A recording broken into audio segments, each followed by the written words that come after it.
No dia 4 de junho de 2004, dezenas de famílias se reuniram na biblioteca anexa à prefeitura em Granby, Colorado. Eles estavam lá para 1 hora do conto, uma sessão à tarde durante a qual um funcionário entretinha as crianças com histórias, músicas e outras atividades. Pouco depois do início do evento, no entanto, a polícia cercou o prédio e ordenou que todos saíssem imediatamente. Funcionários e famílias fugiram da biblioteca e então assistiram horrorizados enquanto o prédio era destruído por algo que nenhum deles poderia imaginar. Marvin Heemeyer nasceu em 1951 em Dakota do Sul e se mudou para o Colorado em 1974, quando entrou para a Força Aérea. No fim dos anos 80, sua carreira nas Forças Armadas havia chegado ao fim, mas ele permaneceu no Colorado e abriu uma oficina mecânica, especializando-se em conserto de silenciosos, o componente do sistema de escapamento dos veículos que reduz o ruído. Seu negócio foi bem sucedido. Uma loja virou uma rede e logo ele estava ganhando a vida de forma confortável. Em 1992, ele se estabeleceu em Granby, Colorado, uma cidade pequena e pitoresca onde já havia passado férias antes. Lá, ele fez amigos e era geralmente bem querido. A localização de Granby, próxima ao Parque Nacional das Montanhas Rochosas, permitiu que ele praticasse seu hobby favorito de andar de moto de neve, algo que ele fazia regularmente com um grupo próximo de amigos.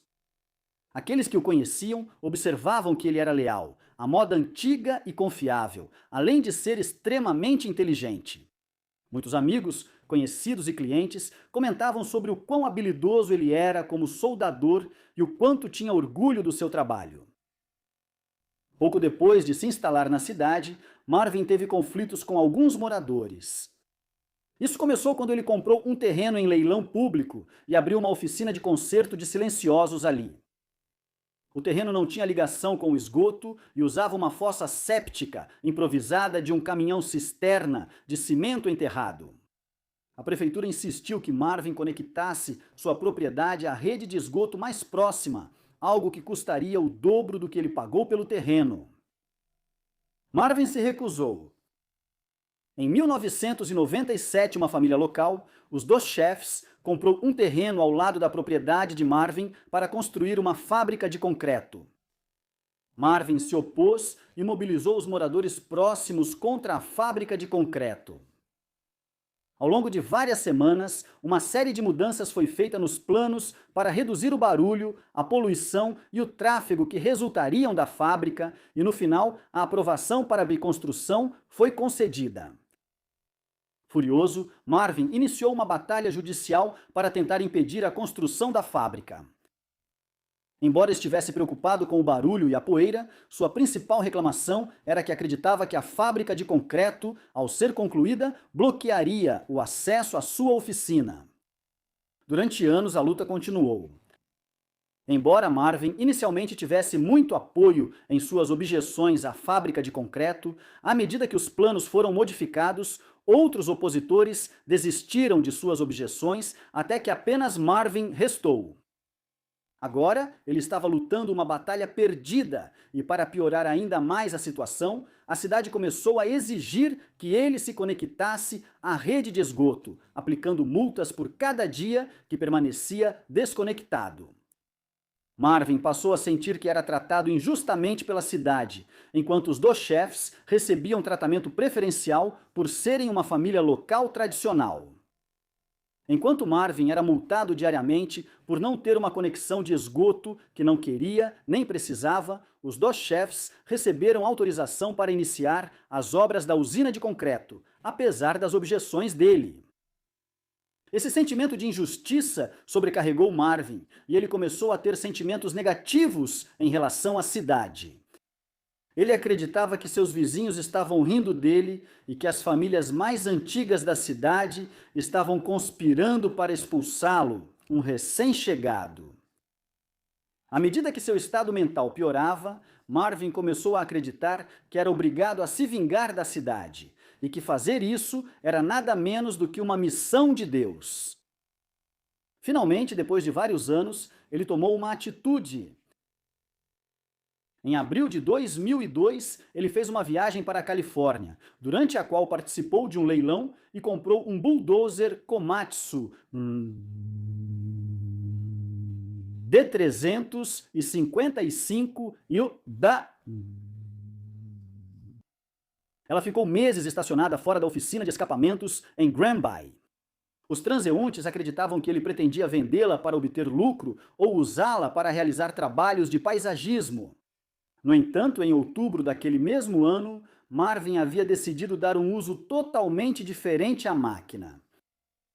Ele vendeu a oficina e o terreno, mas combinou alugar parte do espaço dos novos donos até eles concluírem um trabalho. Ele separou uma área do terreno, construiu alojamentos rudimentares ali e passou a morar lá, passando a maior parte de cada dia trabalhando na escavadeira. Ele fez inúmeras modificações, principalmente adicionando uma blindagem espessa de aço e concreto do lado de fora.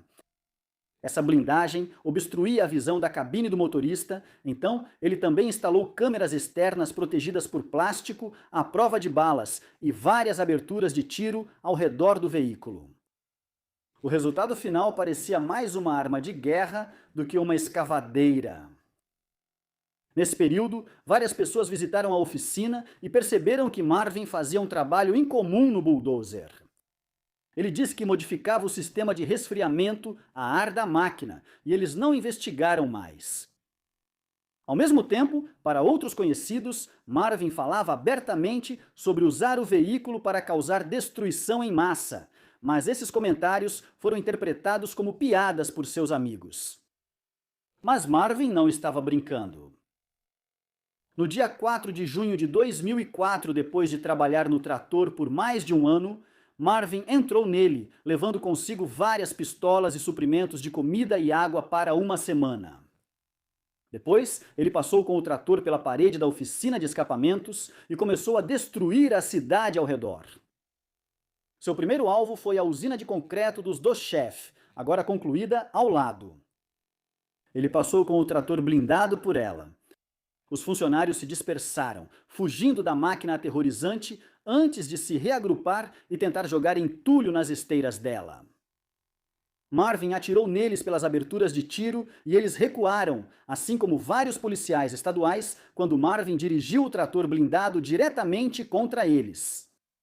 Incapaz de parar o veículo blindado, a polícia usou um sistema automático de alerta por telefone para enviar uma mensagem gravada para todos os telefones na área de Granby, aconselhando os moradores a evacuarem.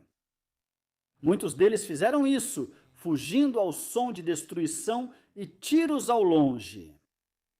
Após destruir a fábrica de concreto, Marvin guiou o enorme trator blindado para a cidade.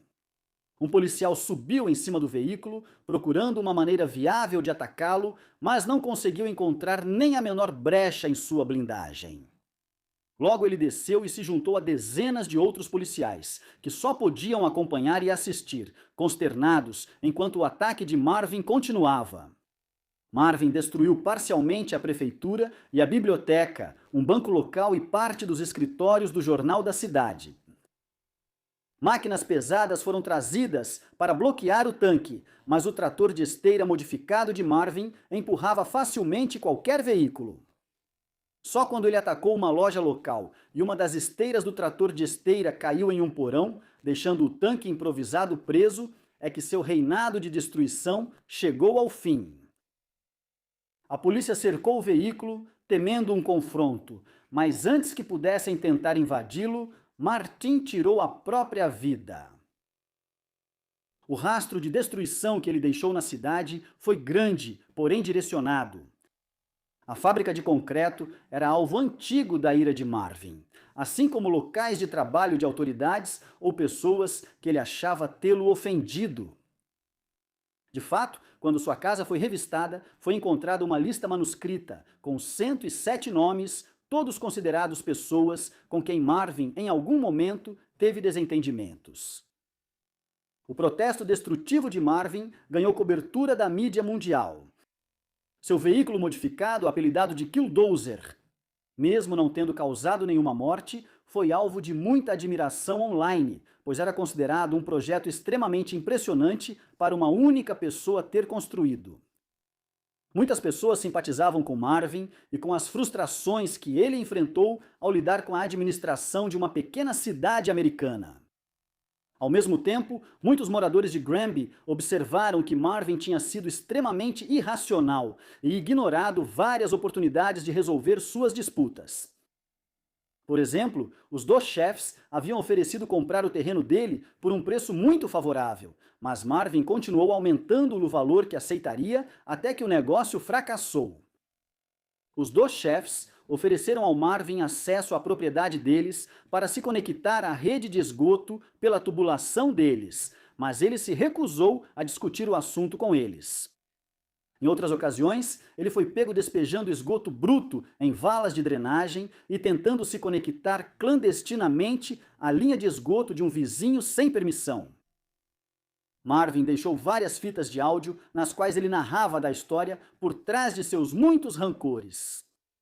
Mas muitos moradores da cidade não se lembravam das discussões que ele relatou ter tido com eles ou dos insultos que ele acreditava que haviam dirigido a ele. Com relação à usina de concreto, várias modificações foram feitas nos planos para atender às preocupações de Marvin. Mas ele se recusou a aceitar essas mudanças e continuou dizendo que isso bloquearia o acesso à loja, mesmo que para outros que analisaram os planos não parecesse assim. Marvin considerava o problema do esgoto impossível de resolver, mas quando finalmente vendeu seu terreno, os novos proprietários conseguiram providenciar a ligação ao coletor de esgoto no dia seguinte à aquisição. Alguns sugeriram que Marvin poderia ter feito o mesmo se estivesse disposto a fazer a menor concessão. O ataque de Marvin ganhou destaque mundial, com comentaristas opinando de formas diversas sobre seu ato. Para alguns, Marvin era um homem que foi levado ao limite e sentiu que não tinha outra escolha a não ser tomar uma atitude extrema. Para outros, ele era um homem delirante e combativo, cuja personalidade teimosa transformou pequenos problemas em disputas amargas, insolúveis e que duraram anos. Alguns deram crédito a Marvin por ter evitado causar qualquer ferimento ou morte durante seu ataque, enquanto outros atribuíram isso à sorte e à rápida evacuação da cidade. De fato, vários prédios foram destruídos apenas momentos depois que seus ocupantes fugiram, incluindo a biblioteca da cidade, onde dezenas de crianças estavam presentes. Seja visto como herói ou vilão, o legado de Marvin foi duradouro. Seu ataque causou aproximadamente 7 milhões de dólares em danos à cidade e deixou uma cicatriz permanente na história de Granby, uma que levou muitos anos para realmente cicatrizar. Após o incidente, o próprio Killdozer foi lentamente desmontado e distribuído para dezenas de diferentes ferros velhos ao redor do país, para evitar que alguém pegasse partes do veículo como lembranças.